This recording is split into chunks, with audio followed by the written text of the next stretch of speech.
How's it going, gamer? You got hands here, and today in Dauntless we're going over a Iceborne build for repeaters, and this is a really dope build, y'all, because it's got some pretty good consistent damage ratios and some great attack speed, and to top it all off, it has Iceborne, so what could you not love? Nobody likes slow shooting repeaters, and this is definitely not one of those builds. This build shoots fast, it heals you fast, and it does great damage. So it is everything you probably ever want in a repeaters build, guaranteed. We're rocking some nice attack speed buffs in this build. We're using Conduit, Wild Frenzy, Captain's Grip, and even Shrike's Lantern to boost our attack speed to 53% extra. And it really shows, and it definitely helps for an Iceborne build because you need to maintain that consistent damage so you can heal yourself. If you're a newer player or even a veteran player, this build is really great and it'll really take you far. I highly suggest trying solo hunts. A lot of people are afraid to do it, but if you just give it a try with a strong build like this, even an Iceborne build, you'll surprise yourself on how fast the battles will actually go and how easy they'll be.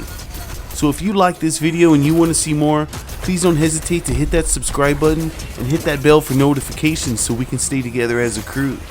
And hey, it would be really dope if you could send my link to your friends so you can let them know what I got going on here and spread the love. So turn on your system, grab your repeaters, and let's get ready. We're about to get in this video right now, y'all. How's it going, gamer? I'm super excited to show an Iceborne build for the repeaters because I love the repeaters and a bunch of y'all do too. So let's definitely hop into this. It's a really good build, as you saw just a little bit ago. You're going to want to put a Wild Frenzy cell in there and then a Conditioning cell. If you like other mobility cells, definitely do what you like. Like, I really love Sprinter, but Conditioning is the best cell for this option. As for the barrel, remember, choose the most best barrel versus what behemoth you're fighting.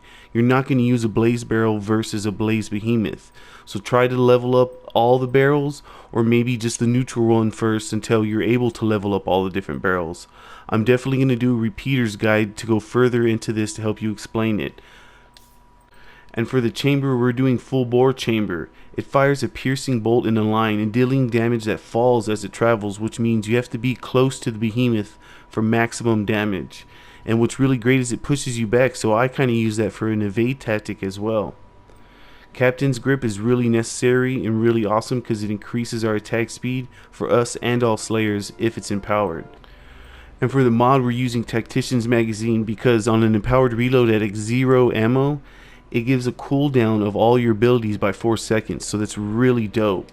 If you don't have this one, maybe use Extraction Catalyst, or I don't know. I would use Extraction Catalyst definitely. And for the Prism, we're using Searing Prism because that is the best one to use. And at the 10th hit in a row, it deals 225 damage and major blaze damage. But remember, if like you're doing a behemoth that's a blaze damage, maybe suggest to switch it up. The next best ones are Eclipse, Snowdrift, and Brilliant Prism. But like I said, I'm going to make a guide to go further into this. For the headpiece, we're using Shroud's Head. That's Dark Watch, and it has a rage, and we're going to put a Discipline cell in there. And for the chest, that's Boreas' chest piece, and that has another rage, and we're going to put an Iceborne cell in there. And for the hands, we're going to go with Rage Hunter instead of Overpower, but if you want Overpower, you can put Torgadoro's hands in there with an Overpower cell. But we're going to go for Rage Hunter for this build, just because I think it'll be more consistent damage because we're using repeaters.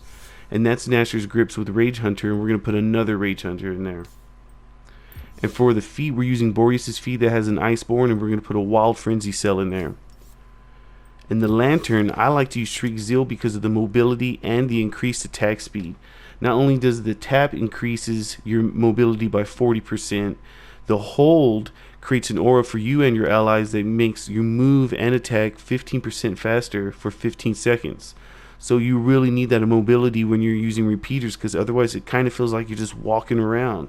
So this is a really great lantern for the repeaters.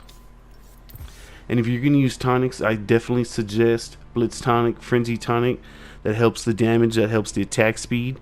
And also, since you're using repeaters and you really can't interrupt much, use a concussive grenade so you can interrupt the behemoth like you saw I did in the beginning. And it'll help your battles be a lot more easier. So all in all, what we got going on is Iceborne. That's why we're all here. Under 50 health, we gain 30 decrease damage taken, and we get 8% lifesteal, which is really dope. And that's going to be all the time because we're using discipline. Rage is 25% damage all the time as well because we're using discipline. And then we have Rage Hunter for 40% extra damage while the behemoth is enraged. So remember when you see that fire all over his icon. And then Wild Frenzy, that's 20% increased attack speed all the time, baby, because we're using discipline and we're running a half health build. And remember, that's going to stack with Captain's Grip, which is 20%. So that's 40%. And then with the Lantern, another 15%. So that's a lot. That's just stacking up attack speed, and that's really good for the repeaters. Next is the conditioning we talked about. That's another 15 stamina regeneration. That's really nice. Conduit is going to boost our attack speed even further, which is really nice as well, for another 8%. And then we have Discipline, that's allowing us to use Wild Frenzy and Rage at a consistent manner so we can have consistent damage. So I really hope you like this build because this is a really good, strong, fast shooting repeaters build, and I definitely love it. Alright, that's all I got for you today, gamer. Hey, throw a comment down below and let me know what you want me to work on next. That'll be really dope. This is Hans signing out. Peace, y'all.